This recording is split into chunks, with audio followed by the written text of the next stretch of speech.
to ECM 211, Macroeconomic Principles Office Hour. This is a very eventful week for you because, hold on, let me turn off my sound on this one. Otherwise you hear an echo. Because it's midterm week.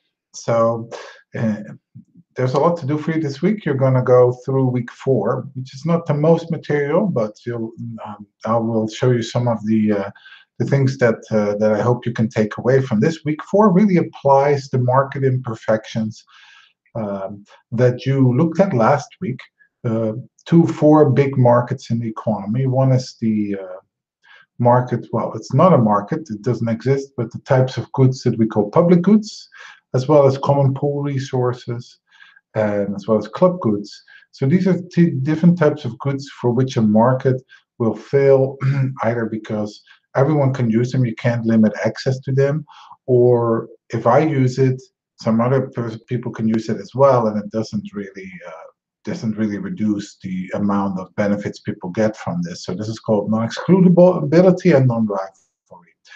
So that's the first type of markets that we talk about. The second one is the market for knowledge and ideas. And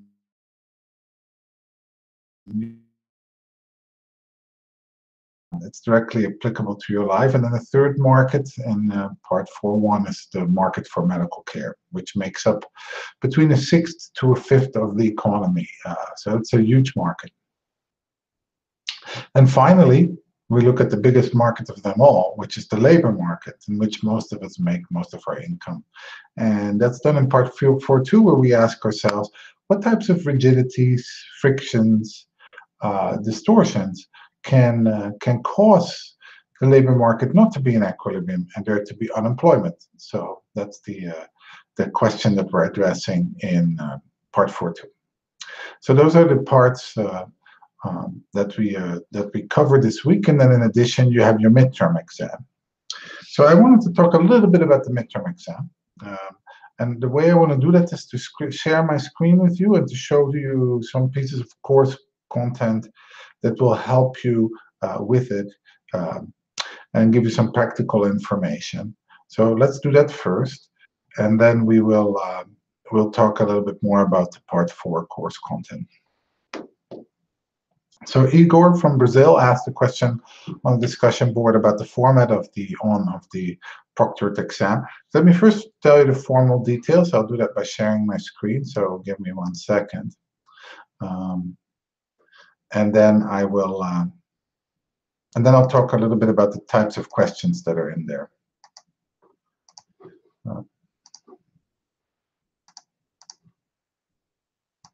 So I'm sharing my screen with you now here, and where I'm at is in the actual course shell for your course.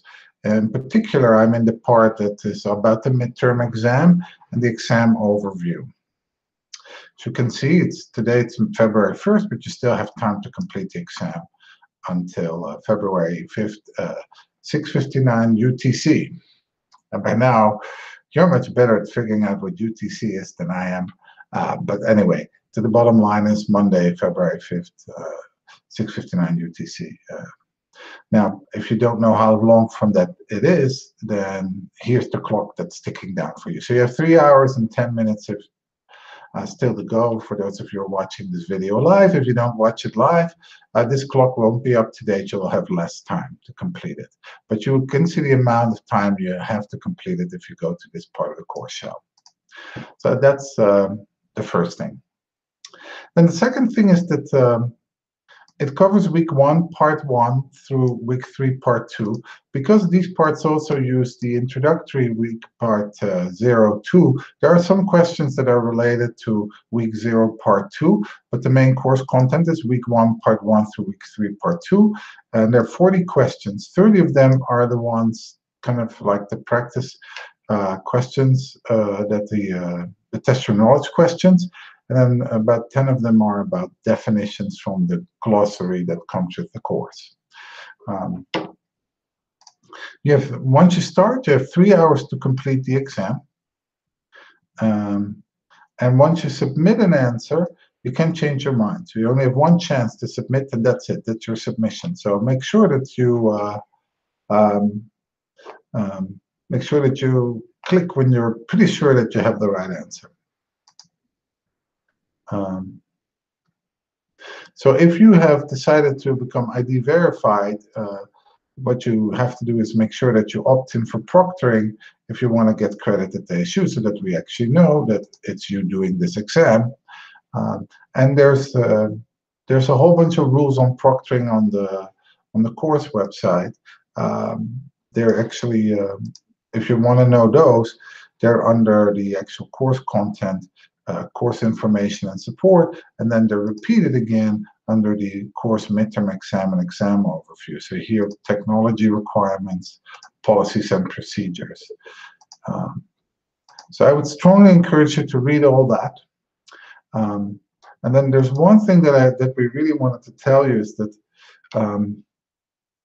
if you have a problem about the actual proctoring, then it's important that if there's a technical problem, it's important that you contact the people who are doing this proctoring for us, because we don't do this ourselves. We hire a company to do this for us. So if you have any questions about your credit eligibility, then you can send information to gfa@edx.org. But if you have questions about the actual proctoring, then you have to send your question to the actual proctoring. And I wanted to show that address. I don't know that by heart, so let me look it up for you.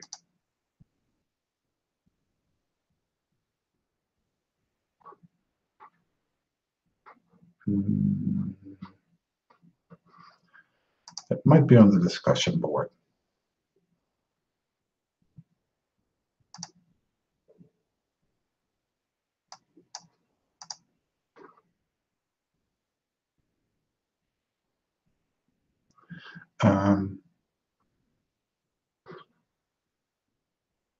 So here's the information about the course logistic. So if you have a problem with your proctored exam, remember that you can call this number. So if there's some technology problem, and then you can also contact gfa@edx.org to let them know that you're having issues with the proctoring. We personally won't be at the other end to do this. The actual company that we hire to proctor the exam on our behalf will take care of that and notify us. So if you run into any technical issues, please make sure that you contact them.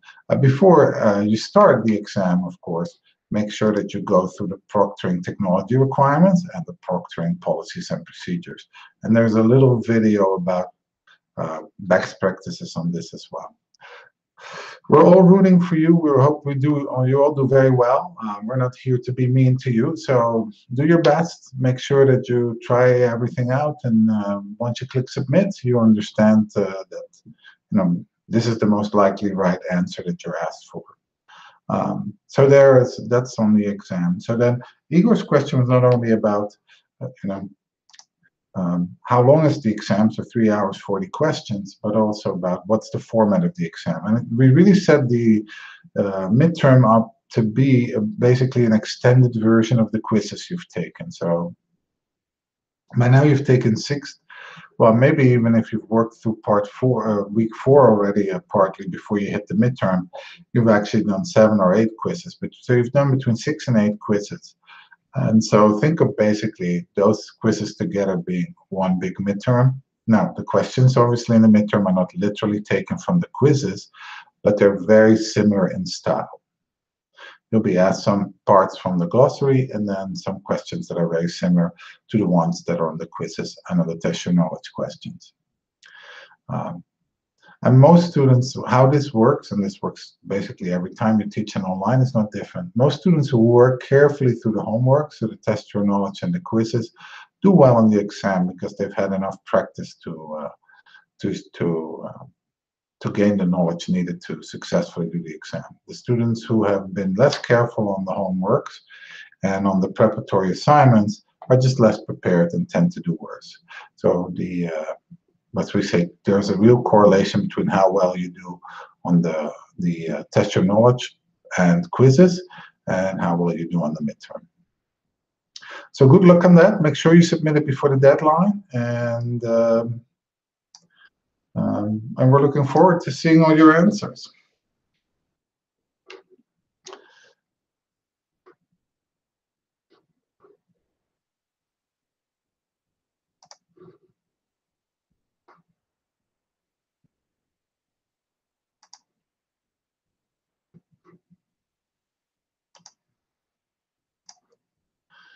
Okay, so that's on the midterm exam. So the other thing I wanted to do with you this week is to talk a little through part 4. I'm not sure how many midterm or how many of you are going to do all of this over the weekend. But anyway, that's what I wanted to do. Let me check one thing.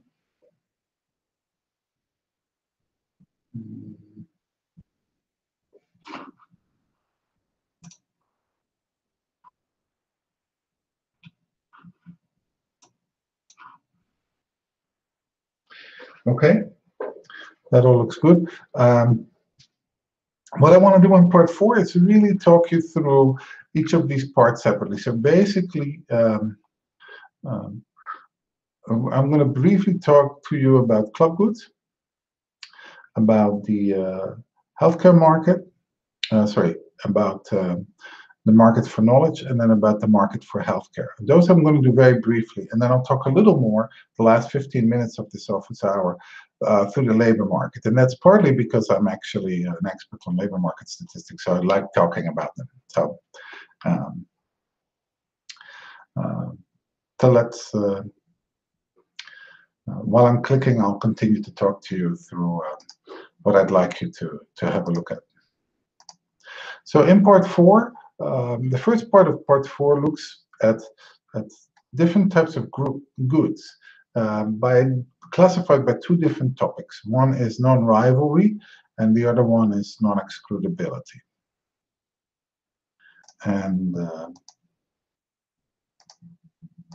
And so excludability means that, if I drink a cup of coffee, and once I drank it, you can't drink it. I can exclude you from my consumption of it excludes you from consuming it. Non-excludability is like the sunshine outside. If I enjoy it, it doesn't prevent anyone else from enjoying it. So, so the sunshine outside, and here's the view from my office. That view is, the sunshine is non-excludable. So part 4.1, part 4.1.2 really goes through these properties. But the most important thing is that it basically goes through 4 types of goods, and I wanted to talk through those 4 types of goods.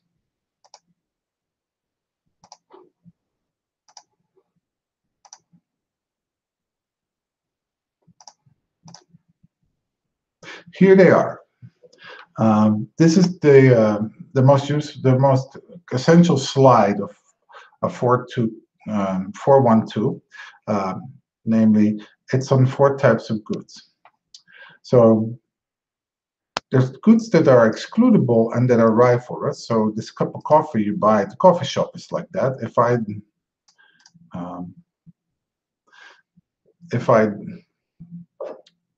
If I drink it, then I can exclude you from drinking it. It's rivalrous in the sense that once I drink it, it's done, and no one else can enjoy it. So I made a mistake when I called sunshine non-excludable. It's actually non-rivalrous. So, but sunshine is non-rivalrous because if I enjoy it, someone else can enjoy it as well, and their enjoyment of it doesn't get reduced by me enjoying it as well, unless they're in my shade. But besides that, that's the important property. Excludability is whether you can prevent other people from using it or not. Now, if I sell something, but I can't prevent other people from using it without my permission, then it's hard for me to sell anything because people can just grab it for free. So once you are aware of those 2 properties, rivalry rivalrous and non-rivalrous and excludable and non-excludable. And you can see you can draw this table with basically 4 types of goods in it. The ice cream that Adam produces, the ice cream that Adam produces is actually a private good. And it is a good that you can prevent other people from using. If I can exclude people from getting access to my freezer, it's my ice cream. And once I eat it, no one else can eat it. It's for my own enjoyment, not from everyone else. So when I buy it, I take into account, it's not that people can grab it away from me, so that's the excludability. And once I buy it, then I buy it with taking into account the benefit for me. And so that's why it's a private good, because once my benefit is exhausted, there's no additional benefits to be made. That's it. It's rival. It's for my own personal consumption. Other people don't consume anything from it.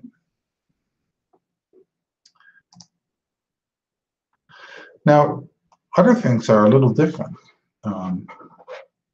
So other goods are a little different. Let's go horizontally first and look at goods that are rival, but we can't exclude access to them, people from accessing them. These are called common pool resources in economics, and they include a lot of goods. Common pool resources are generally things for which there's no market, but they're just accessible to everyone. So that isn't sunshine, because sunshine is non-rivalrous. But if you go into, if you think about access to water in, say, mountain streams, if I use the water in a mountain stream, no one can exclude me when I'm walking in the mountains to get access to this water. But then once I use it, other people can't use it. Or if I pollute it, then it's not usable for other people. So common pool resources are generally natural resources. Think about fishing in there's an example of caught fishing in the North Atlantic. Think about, and there's an example about elephant hunting in Africa. So those are all natural resources. These are things that are not produced by human beings. They are around in the world, but no one can be prevented from getting access to these resources. But once they use them, no one else can use them. And so what happens is these things generate something called the tragedy of the commons, where because there's no cost for access, people tend to overuse these things, and that leads to the depletion of those resources. Now, the cod example in the course is one of the most extreme examples. If you go to the Canadian Atlantic coast, say in Nova Scotia, you'll find little towns where people would live off cod fishing until they basically fished the ocean empty. And because everyone kept on fishing, even though the fish stock got depleted. A lot of environmental problems are like this. Clean air is like this. Once you dirty the air, then it gets dirty. But we can't exclude anyone from breathing air. So we're in this world where people can overuse it and pollute it, and cause a negative externality on others, overuse it.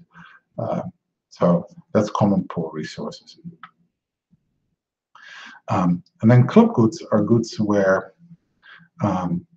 they are excludable, but they're not really, they're non-rival. So you can think of, art as a form like that, where you can charge people to get into a museum, but the fact that I have seen a painting, or you can charge people to listen to some streaming music, but the fact that I have listened to Despacito doesn't mean that other people listen to it, their enjoyment of it is less. And so so those are club goods. Now the issue with club goods is that, because there's the person who buys this club good or makes it, think about say the guys who composed Despacito, they made it, they spent some money on composing the song and recording it. They are not taking into account that more than 1 billion people, actually 2 billion people, have actually listened to this song in the world and really enjoyed it. So what's happening with those guys is that they they're not taking into account when they do this make this recording decision, how much enjoyment they bring to other people, and therefore they record too few songs that everyone likes in the world. So that's a club good. And then a public good is a good where it's non-excludable and it's non-rival. So national defense is a perfect example of that. Once you're in the country, we can't exclude you from being defended by the army that defends the country. And the fact that you're being defended by it doesn't take away from me being defended by the army. Now, public goods, common pool resources have this tragedy of the common. Public goods, the problem is that one is I can't charge anyone for this because everyone can use it anyway, because they're non-excludable. And two is, even if you could charge someone for that, the person would not take into account that it's not only them that are getting pleasure out of this, but everyone else could get pleasure out of this because the good is non-rival. So non-rivalry leads to goods being undersupplied because they have basically a positive externality. And non-excludability means that goods are generally not supplied by the market, because if I can't basically give people the right to use something, I can't charge a price for it. And so and if I can't charge a price, there can't be much of a market. So I can't generate the revenue that's necessary to produce this good. So part 412 goes over all of these four cases. I hope you enjoyed it. It's lots of examples, some of them directly taken from my own life. Then it discusses, besides these four types of goods, it also discusses how the government can step in and provide some of these goods. And remember, when you read this, to think about whether the government is, whether you think to what extent this would be desirable or not desirable to do for the government. And that also depends on how good you think the government is at doing some of these things.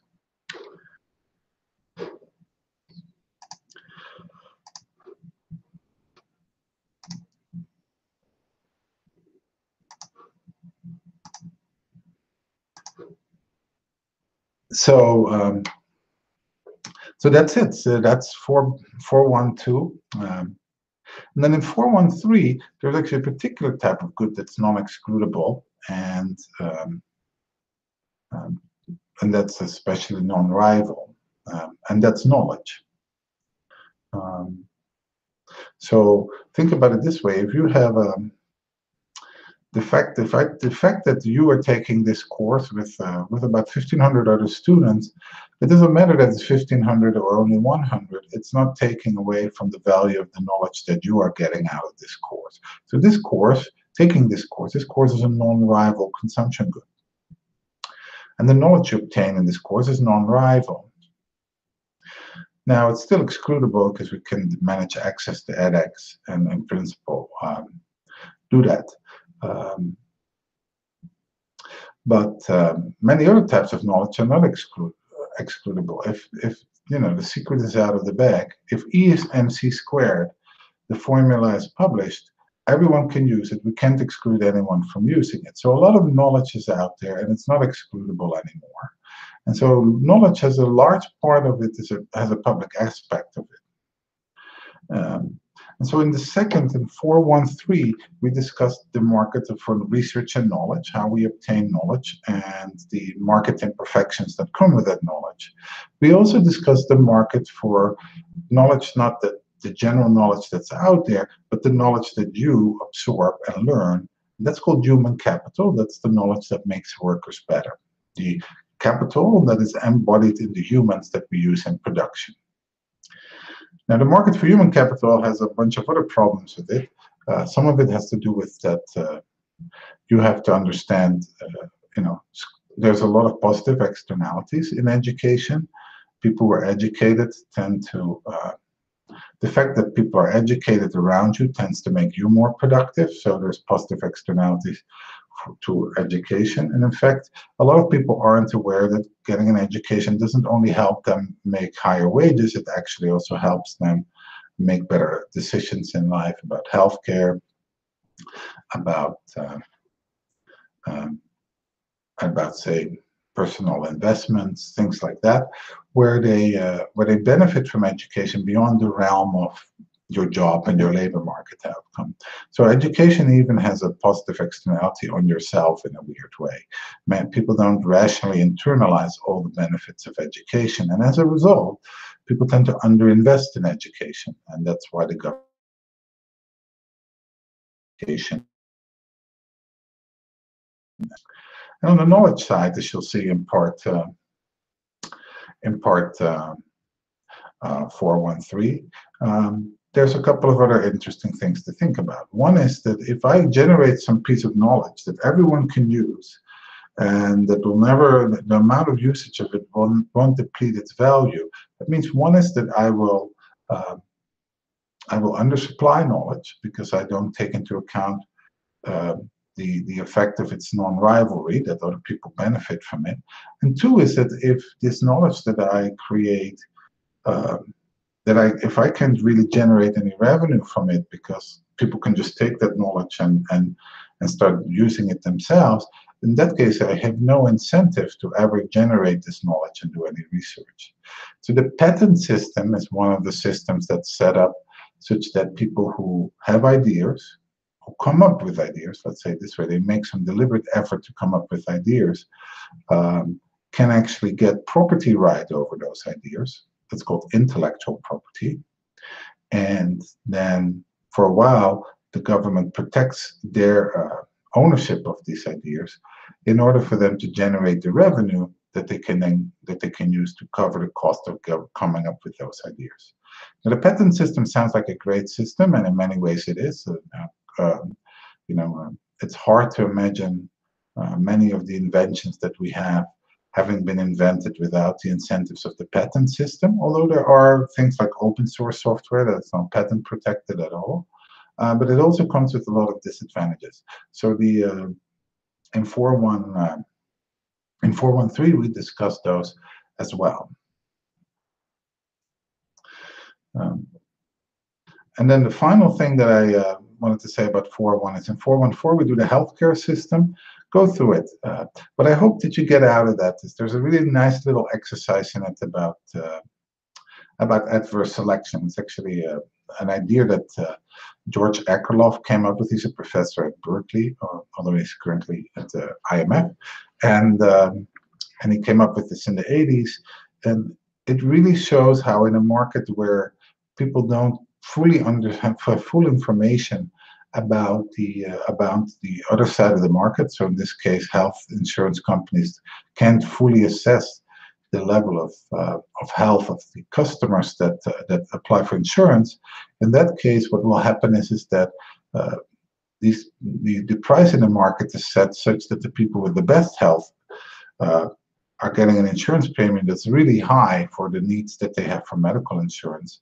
So that's why it might not be in the short run, when they're young and healthy, think about it that way, be interested in getting health insurance. But then slowly but surely, what happens is these people drop out of the market, but that lowers the average quality of the people who are buying health insurance in the sense that they're less healthy. That raises the cost for the health insurance company. The company then charges a higher premium that pushes more people out of the market. And in equilibrium, the result is in this market, if people voluntarily participate, no one will participate and the market will collapse. This is a very strong result. So go through that. It's really interesting to see, and we prepared a really nice little exercise for you to figure that out.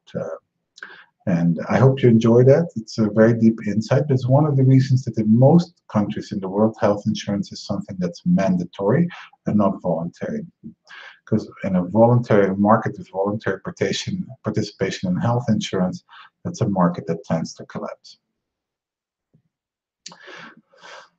We're done with 4.1, and I am.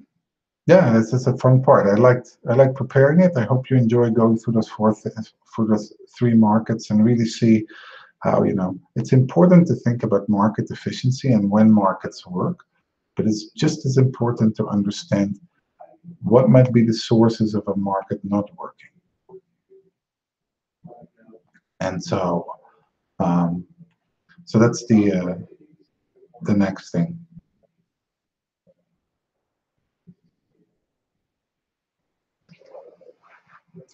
So then the final thing I wanted to show you is I wanted to show you something on. Hold on for 1 second. There's someone talking up in the middle.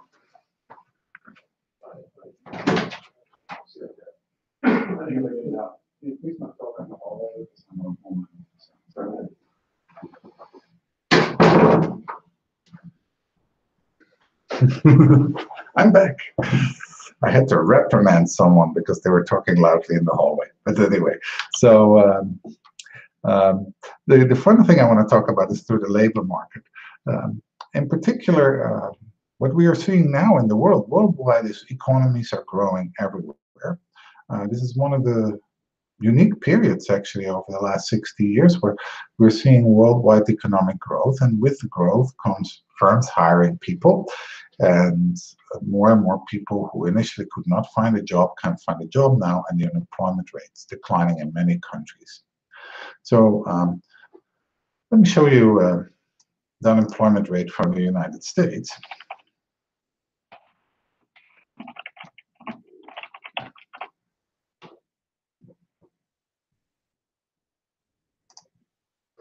For those of you who follow the news, the unemployment rate for the United States will actually come out on Friday. The first Friday of the month is when it gets released. In other countries, the unemployment rate generally also gets released once a month, but on a different schedule. But let me show you what we call the time series for the unemployment rate in the United States. So here it is. And this goes all the way back to basically the end of the Second World War, 1948. And goes to December 2017 now. You can see from this diagram, if you zoom in on your screen, that the level of the unemployment rate now is 4.1%. And we don't know on Friday, if you're watching this after Friday, February 2nd, so tomorrow, you might see a different unemployment rate in the published, because we get the numbers for January.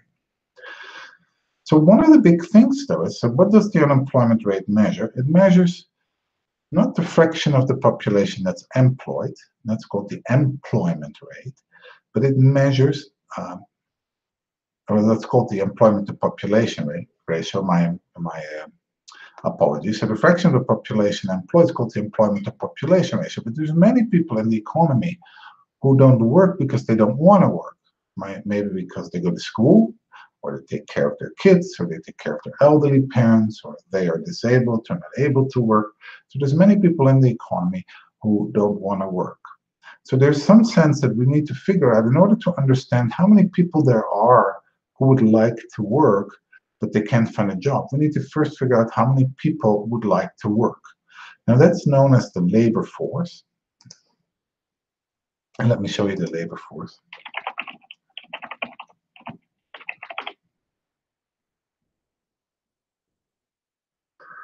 So this is the labor force in the United States. And what we generally do is we look at the labor force participation rate to plot it as a percentage of the population.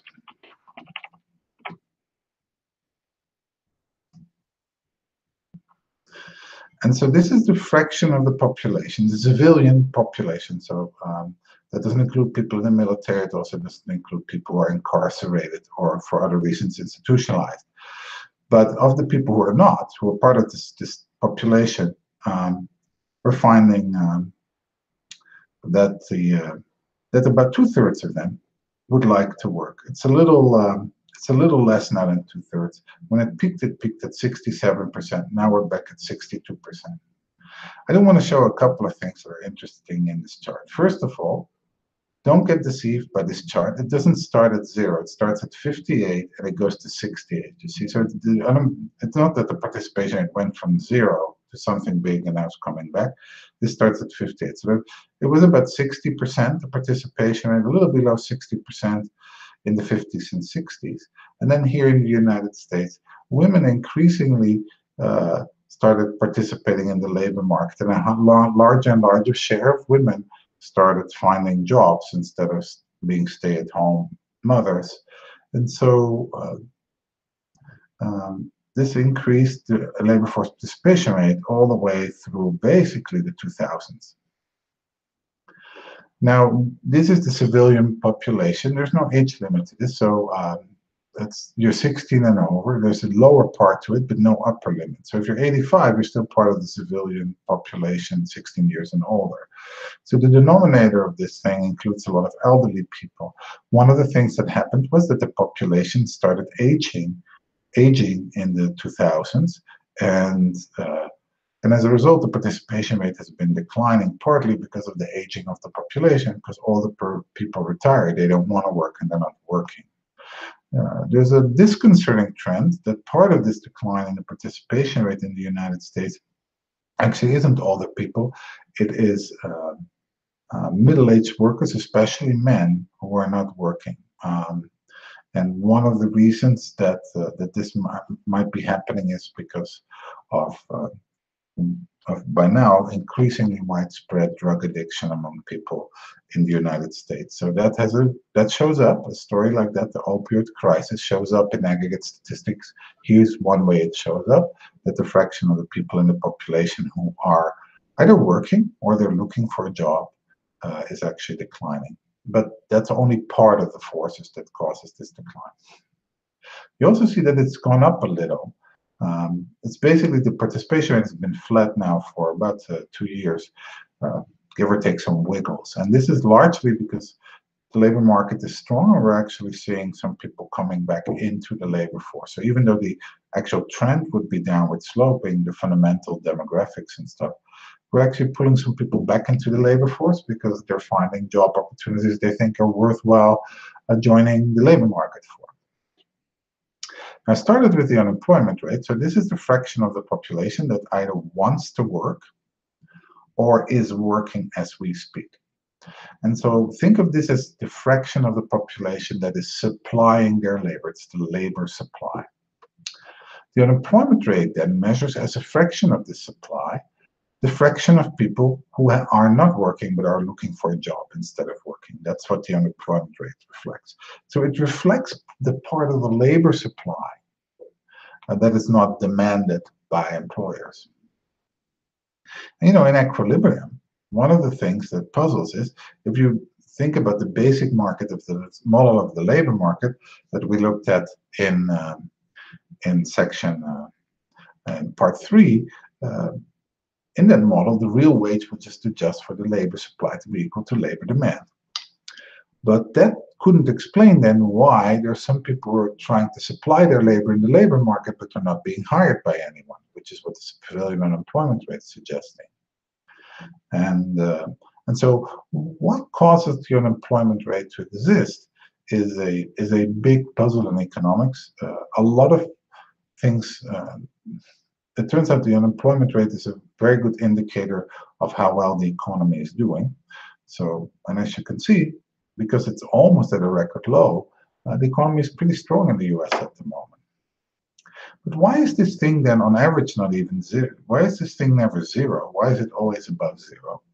And what causes it to go up and down in recessions? You see, the unemployment rate is what we call a counter-cyclical variable. In recessions, it goes up. It moves in the opposite direction of GDP. There's a couple of other things that are interesting. So there's the deep recession in the 80s that I'm just pointing out here. And then we have this deep recession, that's the Great Recession that we already spoken about in the course, very much worldwide. The 80s was also pretty much worldwide. And look at what's noticeable with the unemployment rate.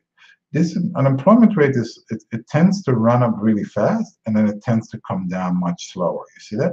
That happens here. It's happening here. You see it almost every recession. So there's what we call an asymmetry.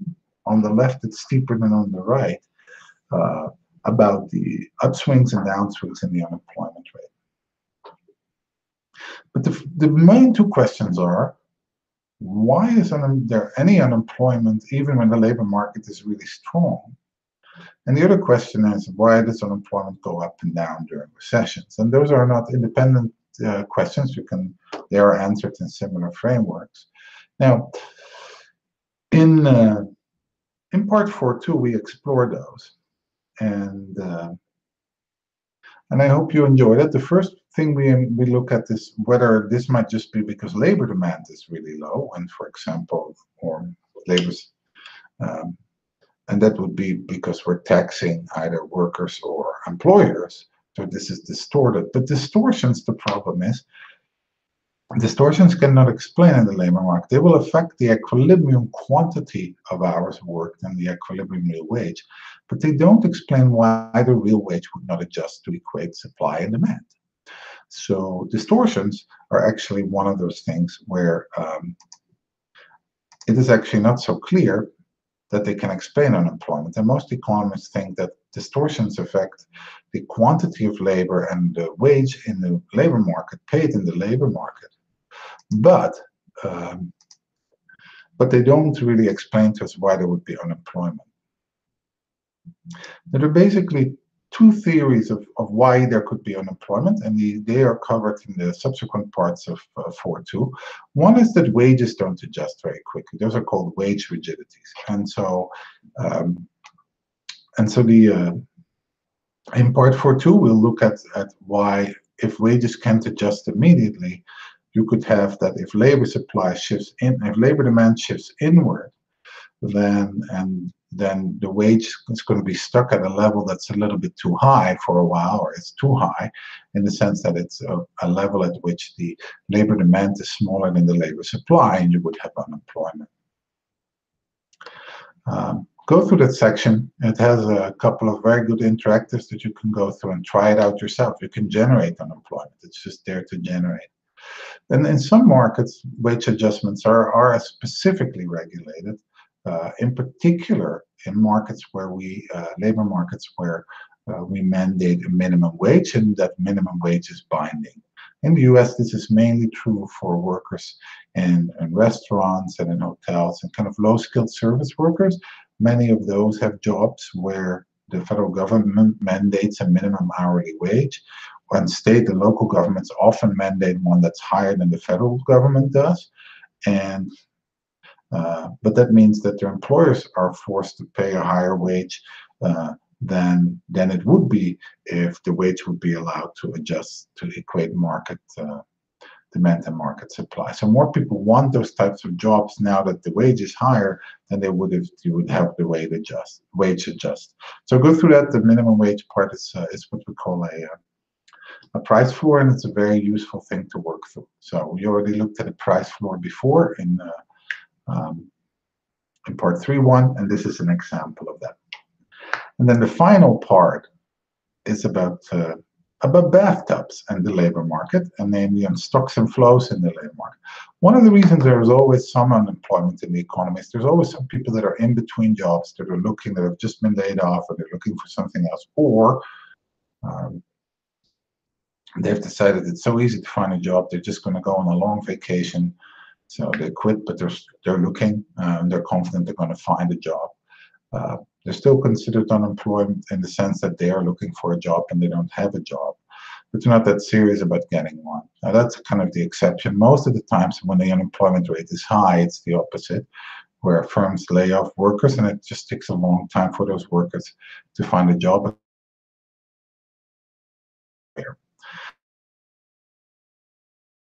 Easy when you supply your labor in the labor market to find someone who wants to demand your labor, and you have to look for someone like that. That's called a search friction, and they don't happen only in the labor market. I mean, a company like Google basically makes its business out of reducing search frictions in whatever markets that are existing on the internet.